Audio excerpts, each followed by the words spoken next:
რაც უფრო მეტი არჩევანი აქვს ადამიანს, მით უფრო მეტად იკარგება ამ არჩევანში. ამიტომ თუნდაც ის რომ მე გადავწყვიტე რომ შია, ანუ რეალურად მშიერი ორგანიზმიდან მაძღარ ორგანიზმამდე უნდა მივიდე. თვით შეფასება, მოდი ესე ვთქვათ, გადაწყვეტილების მიღების პროცესზე 80-85%-ით ზეგავლენას ახდენს. და თავისთავად ცხადია გადაწყვეტილების მიღებაზე, როდესაც ვსაუბრობთ, როდესაც ისე ვიტყვი, ვიცი ვინ ვარ, რა მინდა, მაშინ გადაწყვეტილების მიღება უფრო მარტივია. რაზე მათქმევინებს უარს და რას შემატებს, ანუ რა ზეგავლენას მოახდენს ჩემს ყოველდღიურ ცხოვრებაზე და ჩემი ცხოვრების საზრისზე ეს გადაწყვეტილება.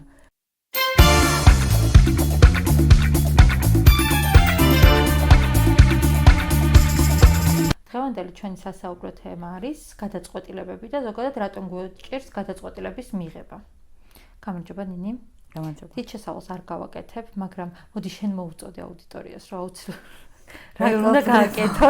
რა უნდა გააკეთო? ძალიან გთხოვთ, გამოიწერეთ ჩვენი არხი, დაალაიქეთ ეს ვიდეო, დაგვიკომენტარეთ, რას ფიქრობთ ამ ტიპის გადაცემებზე, რასაც მე და ნათია ვაკეთებთ და გაუზიარეთ მეგობრებს, რადგანაც თითოეული თქვენი ეს ქმედება ჩვენ ძალიან დიდ მოტივაციას გვაძლევს, ჩვენს გადაცემებსაც მე უფრო მეტ აუდიტორიაზე გასვლის შესაძლებლობას აძლევს და ამიტომ ამით დაგვეხმარეთ ჩვენც და მოგვეცით მეტი მოტივაცია. პირველი შეკითხვა ამ თემასთან დაკავშირებით არის ზოგადად რატო უყოყმანობთ გადაწყვეტილების მიღების დროს? ადამიანის ალბათ ფსიქოლოგიიდან გამომდინარეობს ეს ყველაფერი, ხო? სამყარო, ადამიანების სამყარო, ყველაფერი ადამიანის ფსიქოლოგიიდან გამომდინარეობს. კი, ნამდვილად. იმიტომ რომ ჩვენ ადამიანები ვსაუბრობთ სამყაროზე ჩვენ ადამიანური ხედვებიდან გამომდინარე, ხო? და გადაწყვეტილების მიღება თავის-თავში გულისხმობს რაღაცა არჩევანის გაკეთებას, ხო? და არჩევანს როდესაც ვაკეთებთ, ანუ გვაქვს რამდენიმე სახის მოცემულობა. და როცა რამდენიმე სახის მოცემულობა გვაქვს, იქ ხშირად არის ხოლმე რომ ფიქრობთ. რა ჯობია, როგორ ჯობია, ერთი უნდა აირჩიო რამდენიმედან და ეს თავისთავად უკვე სტრესული ხასიათის არის.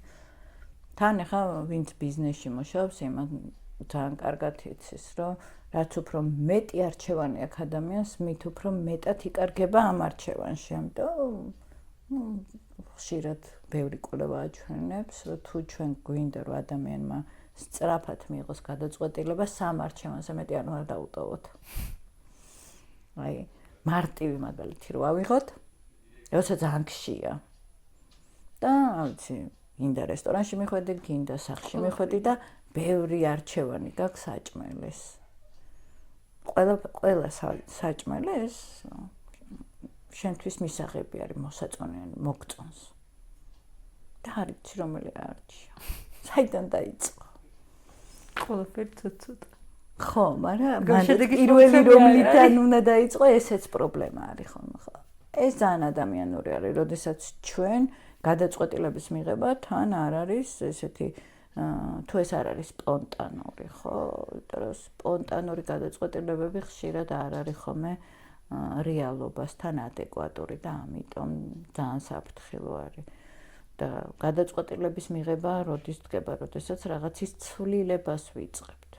თუნდაც ის რომ მე გადავწყვიტე რომ შია, ანუ რეალურად მშიერი ორგანიზმიდან მაძღარ ორგანიზმამდე უნდა მივიდე.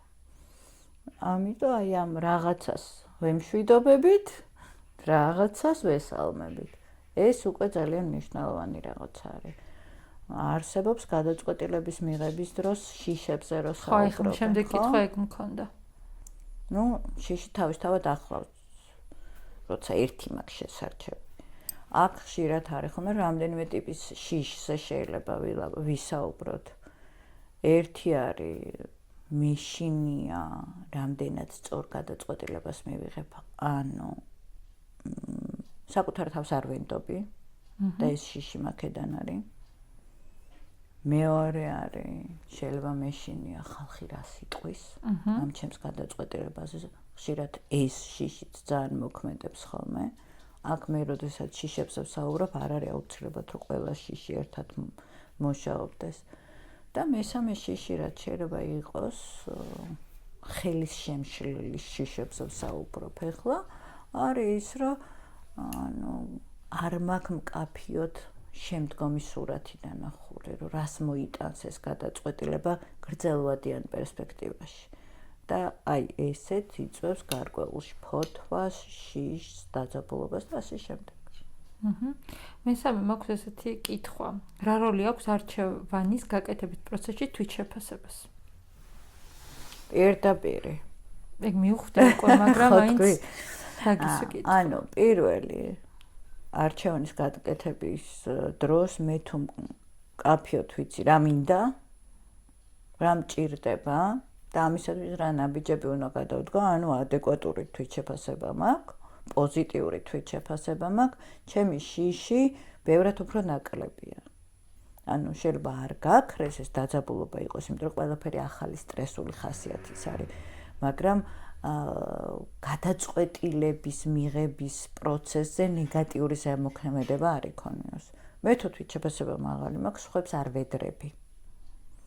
შესაბამისად, აქაც თუ ვფიქრობ, რომ ეს ჩემი გადაწყვეტილება სხვებზე როგორ ზეგავლენას მოახდენს, ამ სივრცეში ვმსჯელობ და არა სხვები მე როგორ შემაფასებენ ამ გადაწყვეტილებით. ხო, აქაც ვექტორი შეტრიალებულია და მესამე რაც როცა არ ვიცი, ხო, მკაფიო სურათი არა მაქვს, ესეც თუ მე თვითშეფასება არ მაქვს კარგად ჩამოყალიბებული, არ მაქვს კარგად დანახული, გააზრებული ჩემი ცხოვრების აზრისი, სად მივდივარ, როგორ მივდივარ, მაშინ არის ხოლმე სიტუაციები, რომ ვერ ვხვდები, რატომ უნდა გავაკეთო ეს გადაწყვეტილება, ინტუიციურად ვგრძნობ და არ ვიცი რას მომიტანს და ამიტომ ვღელავ ამ მიმართულებით.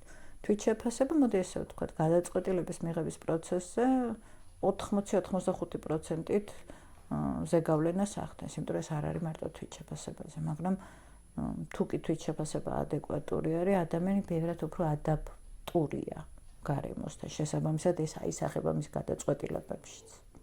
როგორ გავარჩიოთ ერთმანეთსაგან ემოციური და რაციონალური გადაწყვეტილება? იმიტომ რომ ხშირად არის ხოლმე რომ ემოციები გმართავს და ამიტომ როგორ უნდა გავარჩიოთ ერთმანეთსაგან? ემოციები გმართავს ხოლმე, სულ მაგას ვამბობ, რომ ემოციები არის ის არხები, რითაც ჩვენ გარე სამყაროსთან კომუნიკაციას ვახორციელებთ და ასევე საკუთარ თავთან. შესაბამისად, ემოციების უგვაქვს. გადაწყვეტილებას რო ვიღავ, მაშინაც ემოციებში ვართ. მაგრამ მეორე არის, რომ რამდენად შემიძლია მივიღო რაციონალური გადაწყვეტილება. და რაციონალური და ემოციური გადაწყვეტილება ძალიან მარტივი არის. როგორ განვასხვათ?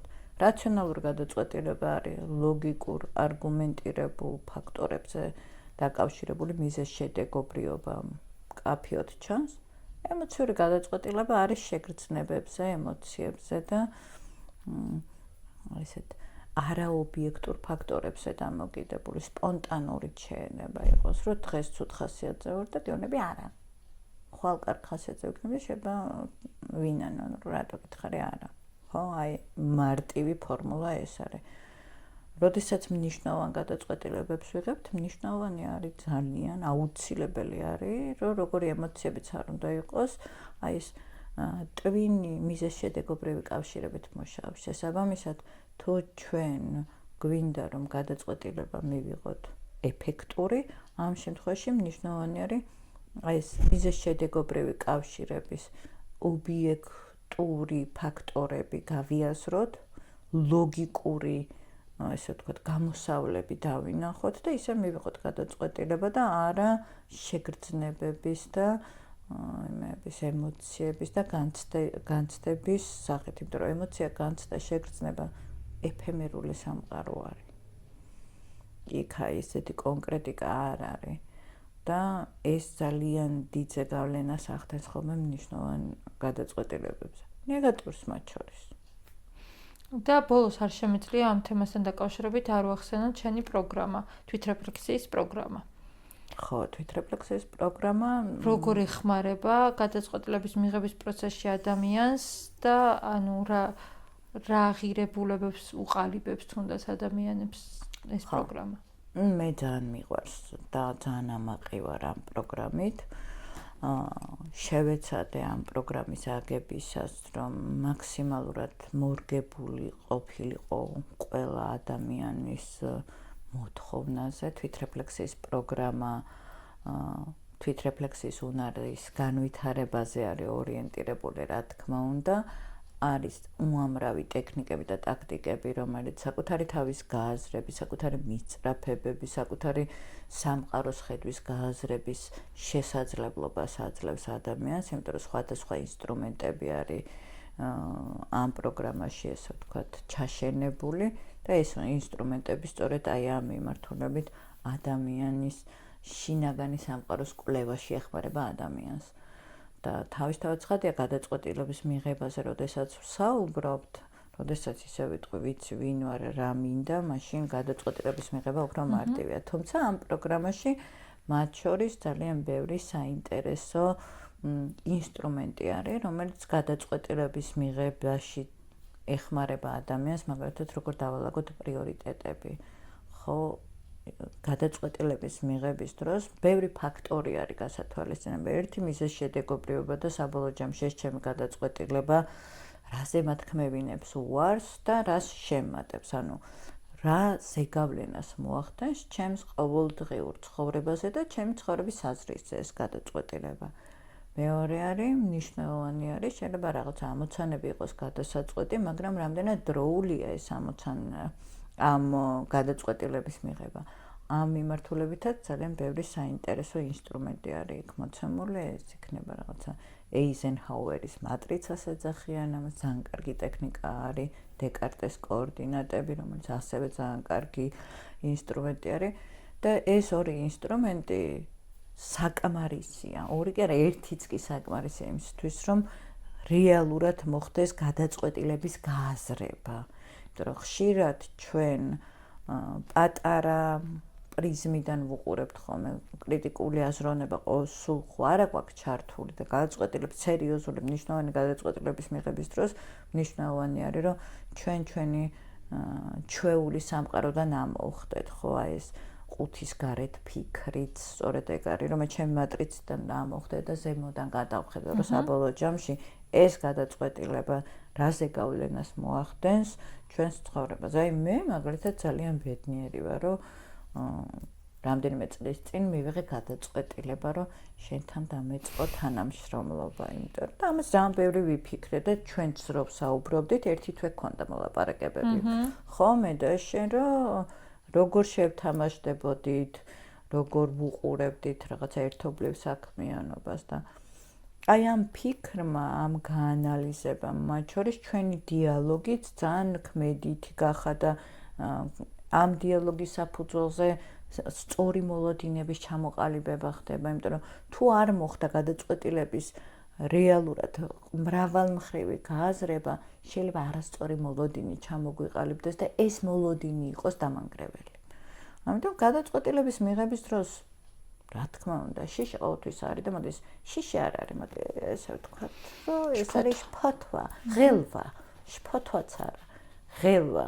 თავისთავად ცხადი ეგნება, იმიტომ რაღაცა ახალ ეტაპზე გადავდივართ, რაღაც ახალ ნაბიჯს ვდგავთ და ამისათვის თუ თვითშეფასებასაც ვიმუშავებთ, თუ რაღაცა კონკრეტული ძალიან კარგი ინსტრუმენტები გვაქვს, რომელიც გვეხმარება გადაწყვეტილების მიღებაში, აუცილებლად ბლოგებიც მაქვს დაწერილი დეკარტეს კოორდინატებზეც, იმაზე ეიზენჰაუერის მატრიცაზეც, ჩვენი თვითრეფლექსიის პროგრამაც სადღაც 18-ზე მეტი ინსტრუმენტი არის მარტო ამ პროგრამაში. ამიტომ თუ გაინტერესებთ აუცილებლად მოგწერეთ და აღწერა შეუძლებლად დავურთავ ამასაც, რომ პირდაპირ გადახვიდეთ მულზე და დარეგისტრირდეთ პროგრამაზე, რომელზეც ყოველ პარასკევს იწყება სწავლა, ძალიან მარტივი არის. რეალურად ყოველ პარასკევს ახალი ნაკადს აქვს შესაძლებლობა ჩაერთოს ამ პროგრამაზე და თან თავის თქვენ თვითონ ნებისმიერ დროს მოусმინოთ ვიდეოებს, გააკეთოთ სავარჯიშოები და ასე შემდეგ. საკმაოდ მობილურია ამ მიმართულებით, თქვენზე მორგებულ გრაფიკზე შეგიძლიათ გქონდეთ პროგრამა. და სხვა შორის მე თვითონაც, როდესაც ანუ აი პროგრამის რაღაცა დღეებს ვალაგებდით და ასე შემდეგ და მე თვითონაც საერთოდ თავიდან აღმოვაჩინე ჩემი თავი ამ პროგრამის გავლის მერე, რომ ჩემ თავზეც დავაყენე ანალოგიურად და ყოველდღიურად მომდიოდა ის რაღაც რიმაინდერი მქონდა ჩართული, რომ როდის უნდა გამეკეთებინა სავარჯიშოები და 2 კვირის მერე რაღაცები კიდევ გადავაფასე, მიუხედავად იმისა, რომ თუნდაც შენი სახელმძღვანელოც წიგნი, რაც ამასთან ერთად გააკეთე, მანამდე წაკითხული მქონდა. პროგრამამ კიდე სხვა რაღაცები აღმომაჩენინა საკუთარ თავთან. მოდი აქ ვთქვათ, რომ ინფორმაციის ქონასა და ფლობა შორის ძალიან დიდი განსხვავება არის. სამწუხაროდ საქართველოში მე ესე ვუყურებ, შეიძლება ვცდები, მაგრამ ადამიანები დასდებენ ინფორმაციებს და აგროვებენ ამ ინფორმაციებს და არ არიან ორიენტირებული იმაზე, რომ ამ მიღებული ინფორმაციის გამოყენება დაიწყონ და თუ ჩვენ გვინდა რომ გადაწყვეტილების უნარი გქონდეს და ისეთი გადაწყვეტილებები მივიღოთ ჩვენს ცხოვრებაში, რომელიც ჩვენს ცხოვრების ხარისხს გაუმჯობესებს, მაშინ ჩვენ გვჭირდება ბევრი რაღაცის გააზრება და ამ ინფორმაციის ფლობა. ერთი არის მივიღე და ინფორმაციის ფლობა ეს არის უნარი. და ამას ჭირდება დრო, ამიტომ ნაცვლად იმისა, რომ მოვედოთ და ბევრი ინფორმაციები ვაგროვოთ, დაუსვით თქვენთან შეკითხვას, რომ აი შეგროვილი ინფორმაცია რაც გაქვთ, აი ეს ინფორმაცია როგორ შეგიძლიათ თქვენს ყოველდღიურ ცხოვრებაში დაანერგოთ და გამოიყენოთ და შემდეგ გადაწყვეტილების მიღებაც მარტივი იქნება ბევრად უფრო. თუმცა ამასაც გადაწყვეტილების მიღება უნდა, რომ მოდი ესე გავაკეთოთ. ხო, ნამდვილად. მადლობა ნინი. თქვენ მოგიწოდებთ რა უცილებლად დალაიქოთ ვიდეო, გამოიწეროთ ჩვენი არხი და ყოველ ხუთშაბათ დარიო რადიოსა და ნინი ჭაჭიას არხებზე უყუროთ ჩვენს გადაცემას ჯანმრთელობა და არა მხოლოდ. დროებით.